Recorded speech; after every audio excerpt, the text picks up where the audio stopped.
বিয়ের জন্য মেয়ে দেখতে গেছি, পছন্দ হইছে। পরের দিন শুনি মেয়ে বয়ফ্রেন্ডের সাথে পালাইছে। দ্বিতীয় মেয়ে দেখতে গেছি, গ্রামে ঢুকতে পারি নাই। মেয়ের বয়ফ্রেন্ড দল বল নিয়া কইল গাড়ি ঘুরাবি নাকি বাংমু। তৃতীয় মেয়ে দেখলাম, বিয়ে প্রায় কনফার্ম, কেনাকাটাও শেষ। বিয়ের আগের দিন মেয়ে ফোন দিয়া কইল বয়ফ্রেন্ডের লগে রাগারাগি করে বিয়েতে হা বলছি, এখন ঝগড়া মিটছে, আমাকে বিয়ে করলে করতে পারেন, তবে আমি চান্স পেলেই বাগবো।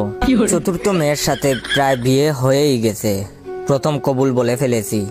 দ্বিতীয়টা বলার আগেই মেয়ের বয়ফ্রেন্ডের অতর্কিত হামলা, লাঠির বাড়ির চুটে গাল অমনেই হা হইয়া আছে, 3 হাত পা ভাঙছে, হাসপাতালে নেওয়ার কেউই ছিল না।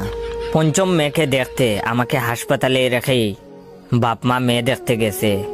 মেয়ের বয়ফ্রেন্ড হাসপাতালে আইসা আমার বাকি পাটাও ভাঙছে।